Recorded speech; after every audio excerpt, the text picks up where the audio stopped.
Kangjeng Nabi itu kalau wudu, Kangjeng Nabi kalau wudu itu cukup dengan segelas air, semut. Semut itu segini. Lebihlah segelas lebih dikit. Muncul sekarang orang mengatakan nggak perlu segelas katanya, nggak perlu semut begini, ini Kangjeng Nabi juga masih banyak. Kita bisa setengah gelas, coba bayangin. Seakan-akan dia menentang Nabi. Menentang tuh seakan-akan gini, Nabi kan wudunya itu satu gelas air, semut lah. Semut tuh segini Pak Saring nih. Jadi air segini ditaruh di wadah, nah Nabi itu wudu cukup dengan air segitu. Orang sekarang bilang, enggak, setengah gelas juga cukup katanya wudu itu. Ini liatin, ngajinya salah nih. Setengah gelas juga cukup. Berarti kan seakan-akan gini, Nabi itu masih banyak. Kita bisa lebih sedikit daripada Nabi. Padahal Nabi wudu dengan segelas, itu termasuk kemuliaan untuk Nabi. Karena manusia tidak bisa wudu segelas, nggak bisa. Selain Nabi nggak bisa. Kenapa? Karena lembutnya tangan Nabi, dan air itu nurut sama Nabi. Nah sekarang muncul wudu pakai segelas, apalagi setengah gelas Pak Saring, itu salah wudunya. Salahnya dari mana? Lihatin. Lihatin. Mereka wudunya begini Pak Saring, tuangin ke saya. Bentar. Apa-apa, sedikit ya Pak Saring. Mereka tuangin sedikit seperti ini. Ini sedikit nih. Hanya mereka kumur-kumur dengan sedikit nggak bisa kumur-kumur, itu ngebasahin bibir namanya. Terus saat cuci muka, coba lihat segini cuci muka, dikenakan begini. Tuh, ini air begini, saat dikepinggirkan, dikemukakan begini, tuh, tuh. Ini wajah basah, bukan dicuci, tapi dibasahi air.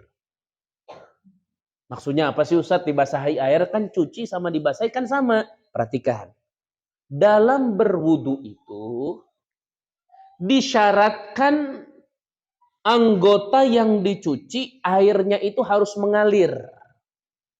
Tidak boleh menggunakan air yang hanya basahnya saja. Airnya nggak ngalir. Makanya bedanya kalau air mengalir disebut namanya ghuslun, mencuci. Tapi kalau cuma basahnya doang, sampai nyuci tangan sedikit begini. Nanti apa? Dibeginikan, diusap-usap sama dia. Itu diusap-usap ini bukan dicuci. Ini namanya mashun, diusap. Sedangkan perintah Allah dalam Al-Quran jelas. Kata Allah, faghsilu wujuhakum. Cucilah oleh kalian wajah. Wa aidiakum dan apa? Tangan. Suruhnya dicuci apa diusap? Dicuci.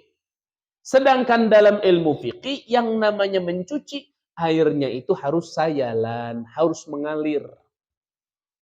Makanya kalau wudu misalnya pakai tangan diginiin sedikit, diusap-usap gini, nggak sah. Karena tangannya nggak dicuci. Tangannya nggak dicuci, itu mah dibasahi. Kalau nyuci itu harus ngalir sini. Udah. Tuh, namanya nyuci benar. Tuh, harus mengalir tuh air. Ini nyuci namanya.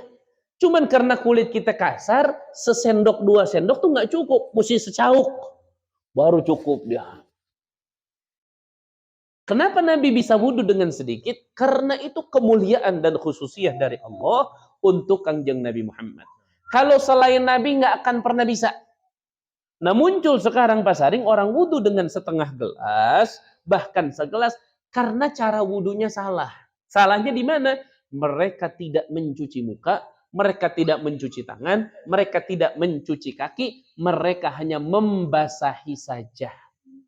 Sedangkan dalam wudu, aturannya Allah mengatakan, terkait dengan anggota tubuh dalam wudu, Allah bilang, fagsilu, wajahnya digusul, tangannya dicuci, kakinya dicuci, kalau yang cuma dibasahin dong apa? Rambut. Makanya kalau rambut begini boleh tuh. Tuh, sedikit aja rambut mah tuh. Sedikit. Enggak usah ada air mengalir, enggak usah. Cukup begini, ini udah sah. Tapi kalau untuk muka begini, digini-gini, dilebar-lebar, enggak sah. Karena harus ghuslun, airnya harus mengalir. Harus. Makanya kalau wudhu dengan sebotol gelas air mineral, sebotol masih oke. Tapi kalau wudhu hanya cukup segelas begini atau setengah gelas, saya melihat dengan mata kepala sendiri tata cara wudhu mereka salah. Kenapa? Karena bukan mencuci muka, tapi mengusap muka.